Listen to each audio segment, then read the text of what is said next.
بتایا گیا کہ ہماری تعلیم فضائل اعمال کی ہے. ہمارے اس کام کے اندر یہی تعلیم ہے، اس کی اجتماعی تعلیم. حضرت مولانا محمد یوسف صاحب رحمۃ اللہ علیہ فرمایا کرتے تھے ہماری اس محنت میں اجتماعی تعلیم فضائل اعمال کی، کیونکہ فضائل اعمال لکھی گئی ہے اسی محنت کے لیے. فضائل اعمال کے مختلف رسالے ہیں، فضائل نماز ہے، ذکر ہے، قرآن ہے، تبلیغ ہے. یہ کہیں کے لیے لکھے گئے؟ اسی محنت کے لیے. بعض رسالے وہ ہیں جو بڑے حضرت جی حضرت الیاس صاحب کے فرمانے پر لکھے، بعض رسالے وہ ہیں جو حضرت یوسف صاحب رحمۃ اللہ علیہ کے فرمانے پر لکھے، بعض رسالے وہ ہیں جو حضرت شاہ عبد القادر صاحب رحمۃ اللہ علیہ کے فرمانے پر لکھے گئے ہیں. ان بزرگوں کے منشا اور ان کے فرمانے پر حضرت شیخ رحمۃ اللہ علیہ نے اس دعوت والی محنت کے لیے یہ رسالے لکھے ہیں. ان سب کو یکجا کر کر فضائل اعمال کہا جاتا ہے. پہلے تو اس کا نام تبلیغی نصاب تھا، جیسے مدرسے کا نصاب ہوتا ہے 5 سال 6 سال 7 سال 8 سال، تو پہلے اس کتاب کا نام تبلیغی نصاب تھا، یعنی جماعت میں کام کرنے والوں کا ایک نصاب.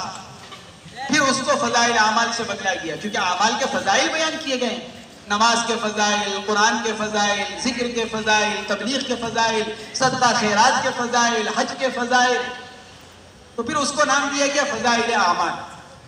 تو ہماری اس محنت کے اندر ہمارے طلبہ جو تعلیم کریں مدرسے کے حد میں رہیں.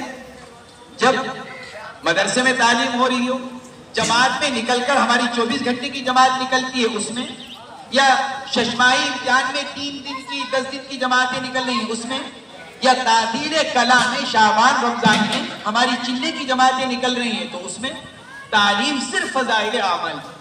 فضائل اعمال کے علاوہ کسی اور کتاب کی ہماری اس محنت میں اجتماعی تعلیم نہیں ہے. ہاں آدمی انفرادی مطالعہ کسی بھی کتاب کا کر لے، انفرادی مطالعہ آدمی کسی بھی کتاب کا کرے، اس کا اختیار ہے. بلکہ بقول حضرت مولانا الیاس صاحب رحمۃ اللہ تعالی علیہ کے میرا یہ جی چاہتا ہے کہ اس کام کے اندر طریقہ تو میرا ہو. طریقہ کس کا ہو؟ طریقہ تو میرا ہو. اور تعلیم کس کی کتابوں کی ہو؟ حضرت حکیم الامت حضرت مولانا اشرف علی صاحب تھانوی نور اللہ مرقدہ یہ فرماتے ہیں تو ہم اپنے اکابر کی کتابوں کو پڑھیں، ان کا مطالعہ کریں. کیسی عجیب عجیب کتابیں ہیں، ہم ان کتابوں کا مطالعہ کریں. وہ مطالعہ انفرادی، تعلیم ہماری اجتماعی فضائل اعمال. یا ہم اپنے ساتھیوں سے بھی کہتے ہیں، آپ حضرات سے بھی یہی کہہ رہے ہیں، ہم کہیں پر بھی ہوں، کسی بھی مدرسے میں ہوں، جماعت میں ہوں، ہم تعلیم فضائل اعمال ہے. ہم میں سے ہر ایک کے پاس فضائل اعمال ہونی چاہیے. اور میں ایک بات اور عرض کیا کرتا ہوں، میں نے مظاہر کے اپنے طلبہ سے کہا تھا ایک دن، ہم نے فضائل اعمال کو تبلیغیوں کے ساتھ خاص سمجھ رکھا ہے. فضائل اعمال کون پڑھے؟ جس کا تعلق تبلیغی جماعت سے ہو. جس کا تعلق تبلیغی جماعت سے نہ ہو، ہم یہ سمجھتے ہیں اس کے لیے فضائل اعمال نہیں. حالانکہ اگر آپ لوگ غور کرو، فضائل اعمال کے اندر اتنا علم ہے، احادیث کی شرح، احادیث کی تعویل، احادیث کی تحقیق، اتنا حضرت شیخ رحمت اللہ علیہ نے اس کے اندر جمع کر رکھا ہے کہ جو آدمی اہتمام کے ساتھ فضائل اعمال کو پڑھے گا اس کے علم میں 10% نہیں بلکہ 40-50% اضافہ ہو جائے. اگر آدمی فضائل اعمال کو پڑھے، بار بار پڑھے، ایک مرتبہ نہیں، 2 مرتبہ نہیں، بار بار فضائل اعمال مطالعہ کرے. میں کہا کرتا ہوں اپنے ساتھیوں سے، فضائل اعمال کے الگ الگ رسالے ہیں، تو ان رسالوں کو الگ الگ کر لیا جائے. ایک فضائل اعمال خرید لی، اس کو جلد کو ہٹا دیا، اس کے رسالوں کو الگ الگ کر لیا. اب ہم کہیں سفر میں جا رہے ہیں، ایک رسالہ ساتھ رکھ لیا. ہم جماعت میں نکل رہے ہیں 24 گھنٹے کی، ہم اپنے ساتھ فضائل اعمال کا کوئی ایک رسالہ رکھ لیں اور اس رسالے کا جماعت میں نکل کر مطالعہ کریں. اجتماعی تعلیم اپنی جگہ جو ہو رہی ہے، لیکن اس رسالے کا تنہائی میں بیٹھ کر مطالعہ کریں. پھر دیکھو اللہ رب العزت تمہارے اوپر علم کا کیسا دروازہ کھولتا ہے. فضائل نماز کو لے لو، فضائل ذکر کو لے لو، فضائل تبلیغ کو لے لو، فضائل صدقات کو لے لو، فضائل حج کو لے لو. کوئی ایک رسالہ ہر وقت، فضائل اعمال کا کوئی ایک رسالہ ہر وقت ہمارے ساتھ ایسا رہنا چاہیے کہ جب ہم اکیلے ہوں، ہمارے ساتھ کوئی مشغولی نہ ہو، ہم اس رسالے کا مطالعہ کرنے والے ہیں. آپ یقین کیجئے، مجھ کو دعا دو گے مجھ کو دعا دو گے، علم کے اندر ایسا اضافہ محسوس کرو گے اور علم کے اندر ایسی لذت محسوس کرو گے اور اپنے اکابر کے علم پر ایک ایسا اعتماد پیدا ہوگا، تمہاری نگاہ کسی اور کے اوپر نہیں جائے گی، سمجھے، کسی کے اوپر نہیں جائے گی۔ اس لیے بہت ہو گیا، ہم بس یہاں سے یہ 5واں کام ہمارا 3 دن کے، ہمارے مقامی کام کے اندر 3 دن ہیں، ہمارے طلبہ کے لیے 24 گھنٹے ہیں، اور اس کے لیے بھی ہم نے یہ سہولت رکھ رکھی ہے کہ ہمارے طلبہ ایسی ترتیب بنا لیں کہ ایک جمعرات میں اللہ کے راستے میں نکل جائیں، جماعت میں چلے جائیں، اور ایک جمعرات اپنے مدرسے میں رہتے ہوئے اپنی ضرورتوں کو پورا کر لیں، ایک جمعرات مدرسے کی اور ایک جمعرات جماعت کی۔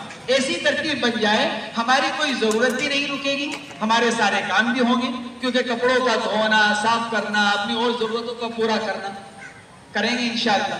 بس یہاں سے یہ ارادہ کر جائیں کہ ہم جس مقصد کے ساتھ یہاں آئے تھے، اور وہ مقصد تھا یہاں آ کر اپنی کارگزاری دینا، اور کارگزاری دے کر کام کو سیکھنا، سمجھنا، سننا۔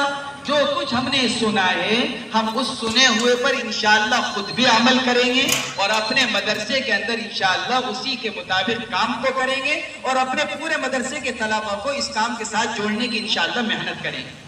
اور آپ اپنے مدرسوں کے اعتبار سے، ہم مدرسہ مظاہر سے جڑ کر رہے ہیں، ہمارا مظاہر جو ایک مرکز کی حیثیت رکھتا ہے، تبلیغ کا کام مظاہر سے شروع ہوا ہے، بڑے حضرت مولانا الیاس صاحب رحمۃ اللہ علیہ مظاہر سے گئے ہیں، اس لیے اس پورے علاقے میں خاص طور سے مدارس کے لیے ہمارا مدرسہ مظاہر ایک مرکز کی حیثیت رکھتا ہے، تبلیغ کے اعتبار سے، دعوت و تبلیغ کے کام کے اعتبار سے۔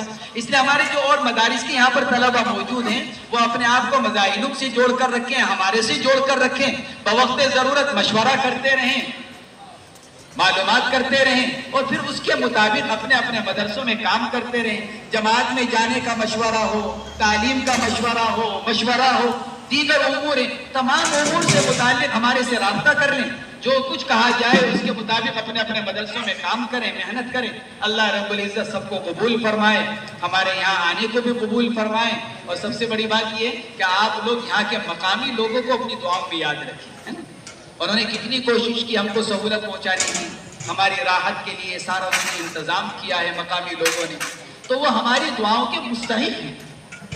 انہوں نے محبت میں تو کیا کہ بھئی علماء آ رہے ہیں، اہل علم آ رہے ہیں، قرآن و حدیث کے پڑھنے والے آ رہے ہیں، ہماری طرف سے جتنی ان کو راحت مل جائے، جتنا ان کو آرام مل جائے، کوشش کی انہوں نے، تو ہم ان کے لیے دعائیں کریں، یہاں پر بھی رہتے ہوئے اور اپنے مدرسوں میں واپس جا کر بھی، کہ اللہ تعالیٰ ان حضرات کو ہماری طرف سے جزائے خیر مرحمت فرمائے، ان کی نسلوں میں اللہ تعالیٰ دین کے داعی پیدا فرمائے، اور ان کی نسلوں کو اللہ تعالیٰ قیامت تک ایمان پر اور دین پر قائم رکھے۔ یہ ان کا ہم پر حق ہے، جو ہم کو نفع پہنچا رہا ہے اس کا ہم پر حق ہے کہ ہم اس کے لیے کیا کریں، ہم اس کے لیے دعا کریں، خدمت کرنے والوں کے لیے، تعاون کرنے والوں کے لیے، محنت کرنے والوں کے لیے، راتوں کو جاگنے والوں کے لیے۔ ہم تو لیٹ گئے تھے 11 بجے 11:30 بجے، ہمارے اپنے ہی کتنے ساتھی 1 بجے تک جاگتے رہے، ہمارے ماشاءاللہ خدمت والے ساتھی جو مظاہر کے تھے ہوئے تھے 1 بجے تک برتن دھوتے رہے۔ ہم اور آپ تو 11 بجے بستر پر آ گئے تھے، میں بھی بستر پر آ گیا تھے 11 بجے، لیکن ہمارے خدمت والے ساتھی چونکہ وہیں پر سامنے دھو رہے تھے جہاں میں لیٹا ہوں، 1 بجے تک برتن دھوتے رہے۔ تو ہم ان کے لیے دعائیں کریں، اپنے ساتھیوں کے لیے دعائیں کریں، ان کا خیال کریں، جنہوں نے ہماری خدمت کی ہے، ہمارا تعاون کیا ہے، وہ سب ہماری دعاؤں کے مستحق ہیں۔ ہم ان کے لیے بھی دعا کریں، اپنے اپنے مدرسوں کے لیے دعا کریں، اپنے ملک کے لیے دعا کریں کہ اللہ تبارک و تعالی ہر طرح کی خیر اور عافیت ہمارے ملک کو مرحمت فرمائے۔ اب یہ بتلائیے، صبح کے مجلس کے بعد حلقے لگے تھے، مدرسوں کے اعتبار سے لگے، مظاہر میں حلقوں کے اعتبار سے لگے، سب نے عزائم کیے، ارادے کیے کہ نہیں کیے؟